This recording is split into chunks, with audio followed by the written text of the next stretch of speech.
Hallo meine Lieben, herzlich willkommen zu meinem neuen Video.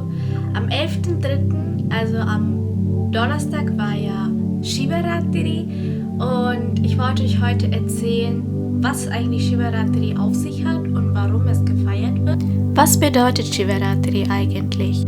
In diesem Begriff stecken zwei Wörter drinnen, einmal Shiva und einmal Ratri. Shiva, weiß jeder, ist damit Gott Shiva gemeint und Ratri bedeutet eben die dunkle Nacht. Und wenn man beide Wörter zusammenfügt, heißt es dann eben Shivaratri, was dann bedeutet, es ist Shivas Nacht. Laut dem Hindu-Kalender findet Shivaratri am 14. Tag des Monats Phalguna statt. Phalguna ist der 12. Monat im Hindu-Kalender und gehört zu den bürgerlichen Monaten, wie sie so genannt werden. Und es gibt außerdem auch einen Mondmonat, was 30 Tage hat und jeder Tag hat einen besonderen Namen. Und der 14. Tag im Mondmonat heißt Chaturdashi und deswegen wird auch Shivaratri an Chaturdashi gefeiert. Nach dem modernen Kalender fällt Shivaratri auf Ende Februar, Anfang März. Dieses Jahr fand es am 11.03. statt. Nächstes Jahr wird es wahrscheinlich am 1. März stattfinden. Es gibt einige Gründe, warum das Shivaratri-Fest gefeiert wird. Ich werde euch jetzt die Gründe nennen, die ich aus verschiedenen Quellen gefunden habe und einiges, worüber ich auch gelernt habe. Shivaratri wird in der dunkelsten Neumondnacht des Jahres gefeiert und es wird gesagt, dass an diesem Tag oder Nacht die Planetenposition besonders günstig ausfällt, sodass eine gute, natürliche Energie freigesetzt wird, die von den Menschen absorbiert und auch genutzt werden soll.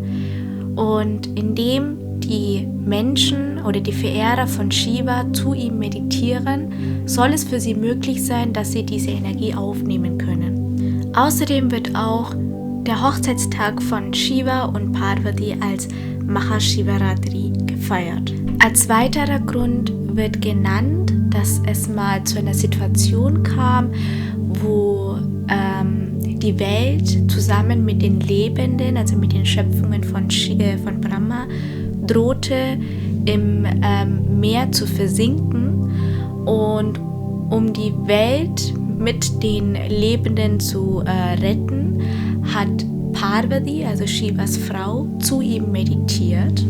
Während der Meditation soll Parvati 4 Pujas für Gott Shiva gemacht haben und diese 4 Pujas sollen in 4 Zeitphasen stattgefunden haben und so soll das erste Puja um 6 Uhr abends begonnen haben und soll um 9 Uhr geendet haben, also um 9 Uhr abends. Das nächste soll um 9 Uhr begonnen haben und um Mitternacht aufgehört haben. Das dritte Puja soll von Mitternacht bis 3 Uhr morgens stattgefunden haben und das vierte von 3 Uhr morgens bis 6 Uhr morgens. In den Pujas hat Parvati das Symbol von Shiva, was als Shivalingam bezeichnet wird und quasi den Gott Shiva darstellt, mit verschiedenen Trankopfern wie zum Beispiel Wasser, Honig, Milch, Joghurt und so weiter übergossen, was auch zum Ritual gehört. Und Shiva, der von Parvatis Meditation sehr gerührt war, erschien vor Parvati, rettete die Welt vor diesem Unglück und Parvatis Wunsch war es eben, dass dieser Tag als Shivaratri gefeiert wird. Laut den heiligen Schriften hat sich Parvati mal einen Spaß erlaubt und hat Shiva seine Augen verbunden. Gleichzeitig hat sie damit auch die Sonne und den Mond verbunden, sodass das Licht auf der Welt erloschen ist und die Welt von der Dunkelheit umhüllt wurde. Und daraufhin öffnete Shiva sein drittes Auge, aus dem Feuerfunkeln rauskamen und die Welt, die sowieso vor der Dunkelheit sich fürchtete sich jetzt noch mehr vor den Feuerfunkeln. Und um ihren eigenen Fehler quasi auszubügeln, meditierte Parvati zu Shiva, indem sie auf der gleichen Weise, wie ich vorhin es auch beschrieben hatte, zu ihm betete und dafür sorgte, dass die Welt wieder das Licht erblicken kann.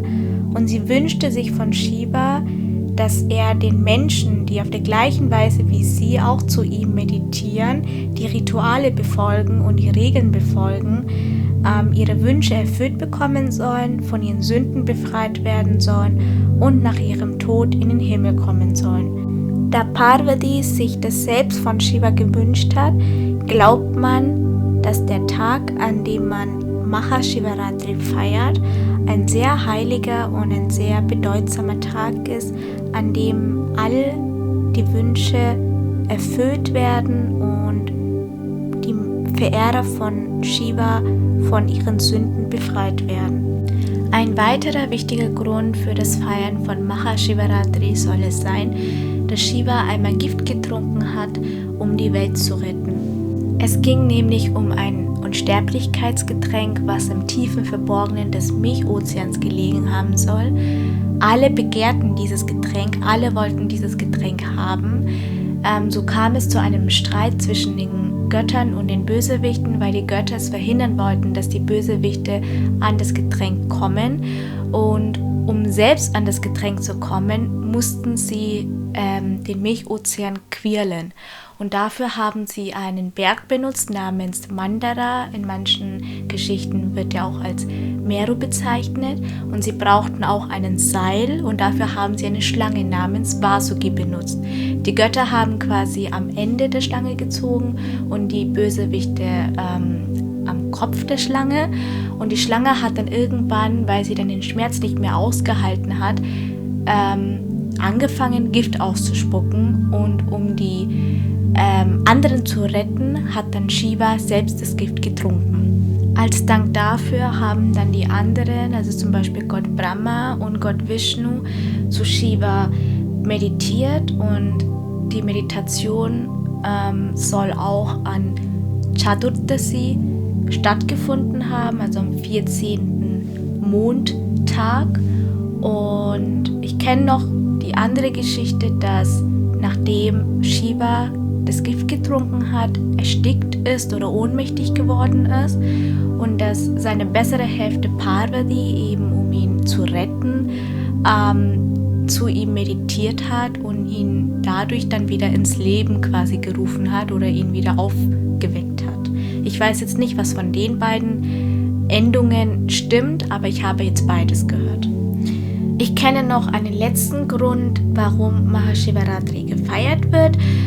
Und zwar kam es zu einem Streit zwischen den Göttern Brahma und Vishnu, wer denn der höhere Gott von ihnen beiden ist. Und dann fragten sie Shiva, wer von ihnen beiden der höhere Gott ist. Und daraufhin gab Shiva den beiden Göttern eine Aufgabe. Er verwandelte sich quasi in einen Feuerstrahl bzw. Lichtstrahl und Gott Vishnu sollte das Ende des Strahls finden und Gott Brahma den Anfang. Und derjenige, der als erstes den Anfang oder das Ende findet, sollte quasi der höhere Gott von den beiden sein. Gott Vishnu verwandelte sich dafür in ein Schwein und er gräbte sich immer weiter runter. Und Gott Brahma, er flog nach oben. Gott Vishnu gab dann nach einer Weile auf, weil er das Ende nicht gefunden hat. Und Gott Brahma sah beim Hochfliegen eine Blume herunterfliegen oder herunterfallen. Und diese Blume heißt Talempu. Und er hat mit dieser Blume verhandelt, dass die Blume lügen soll, dass es auf Shivas Kopf gelegen hat. Weil Shiva ist ja dieses Lichtstrahl und dann ist ja quasi Shivas Kopf der Anfang des Strahls. Und dass Brahma quasi die Blume von Shivas Kopf genommen hat und somit dann als erstes Jahr den Anfang des Lichtstrahls gesehen hat. Und die Blume willigte ein und hat dann quasi auch gelogen, dass Brahma quasi als erstes den Anfang gesehen hat, weil sie ja auf den Kopf von Shiva lag und Brahma sie dann genommen hat. Und daraufhin wurde Shiva sehr wütend und sagte zu der Blume, dass sie ab sofort nie mehr in seinen Gottesdiensten verwendet wird. Und er sagt auch zu Brahma, dass er niemals von den Menschen verehrt wird. Er wird keinen Tempel bekommen und er wird auch nie verehrt werden.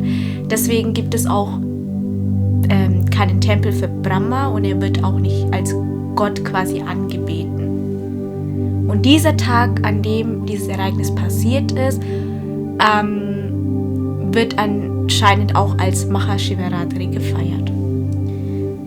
Wenn ihr die ganzen Vorteile von Mahashivaratri erfahren und erleben möchtet, dann müsst ihr einige Dinge beachten.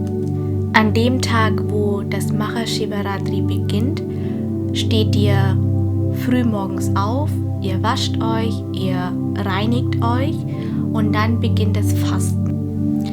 Das Wichtige ist natürlich auch die Meditation. Und dabei ist es auch wichtig, dass ihr die richtige Yoga-Position einnimmt, wie Shiva auch immer in seinen Bildern dargestellt wird, in einem Schneidersitz mit geradem Rücken und ohne die Gedanken von Shiva abschweifen zu lassen, müsst ihr immer sein Mantra sagen. Und dann ist es auch wichtig, dass ihr die religiösen Zeremonien durchführt, also diese 4 Pujas, wie Parvati es für Shiva gemacht hat. Das heißt, ihr beginnt dann um 6 Uhr an dem Tag, wo Shivaratri beginnt und hört dann um 6 Uhr morgens am nächsten Tag auf. Es wird gesagt, nur diejenigen, die wirklich auch an dem Puja richtig teilnehmen und da richtig mitmachen, deren Wünsche wird auch von Shiva erfüllt. Ja, das war jetzt auch alles, was ich zu Mahashivaratri weiß. Das nächste Mal, also im nächsten Jahr, wird es dann am 1.3. wieder stattfinden. Und wenn ihr dann auch von Shiva gesegnet werden wollt, dann wisst ihr ja, was alles zu beachten ist. Ich würde mich auf jeden Fall auf einen Daumen nach oben freuen, wenn euch das Video gefallen hat. Und natürlich freue ich mich auch auf ein Abo. Und wenn ihr noch weitere Gründe kennt, warum das Shivaratri-Fest gefeiert wird und falls ich irgendwas vergessen haben sollte, dann schreibt es gerne in die Kommentare. Und ich freue mich bis zum nächsten Mal mit einem neuen Video. Tschüss!